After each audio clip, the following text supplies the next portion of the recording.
pengawalan malaikat Allah kepada diri kita yang setiap waktu mengawal kita, malaikat raqib dan malaikat atid, mencatat semua amalan-amalan kita, dan sekali lagi itu nanti akan dimintai pertanggungjawaban oleh Allah Subhanahu wa taala. Dan ketika itu sekali lagi datang, kita berharap kita ini dalam kondisi yang baik hal ibadah kita, tadi katakan di awal, baik juga dalam hal muamalah kita kepada sesama manusia. Jangan sampai maaf ibadah kita bagus, tapi muamalah kita dengan sesama manusia tidak bagus. Karena kebahagiaan itu akan Allah berikan ketika kita dua ini bagus.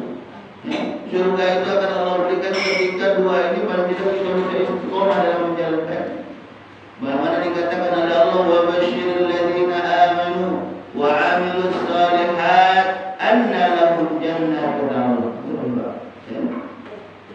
Kabarkan, beritahukan kepada mereka orang-orang yang beriman, amanu wa 'amilus shalihat, dan juga beramal saleh, melakukan kebaikan-kebaikan, anna lahum jannatul. Bagi mereka aku siapkan surga, kebahagiaan dari Allah Subhanahu wa taala. Jadi dari ayat ini jelas Allah Subhanahu wa taala memberitahukan kepada kita, kalau kita menginginkan kita nanti mendapatkan kebahagiaan dari Allah Subhanahu wa taala, bahagia dunia, bahagia akhirat, maka apa syarat utamanya? Dekatkan diri kita selalu kepada Allah Subhanahu wa taala. Dengan apa? Salat dan zikrullah. Salat dan zikrullah. Salat perbuatan kita dengan salat itu. Zikrullah, dimanapun kita berada, kita harus ingat diri kita, ingatkan diri kita, ingatkan hati kita selalu kepada Allah Subhanahu wa taala. Kalau kita sudah bisa menjaga itu, sekali lagi insyaallah Allah Subhanahu wa taala akan menjaga diri kita. Akan menjaga diri kita tidak melakukan hal-hal yang dimurkai oleh Allah Subhanahu wa taala.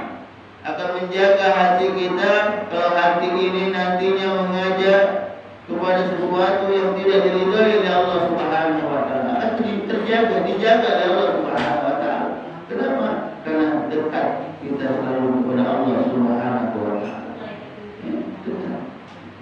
Jadi sekali lagi, amanu wa 'amilus shalihat, ini harus selalu kita jaga. Selalu kita jaga. Jangan sampai, maaf tadi kami katakan di awal, ketika ibadah kita sudah bagus, akhlaknya sudah bagus, masih sama tetangga, ada teguran, sama keluarga sendiri, hanya gara-gara masalah sepele, masalah ekonomi, ada teguran.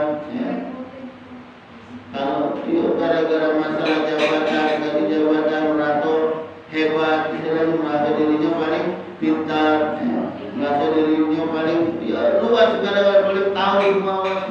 Jangan karena kan paling tidak ada empat hal yang bisa menyebabkan manusia ini menjadi lalai, menjadi sombong, baik itu sombong dengan diri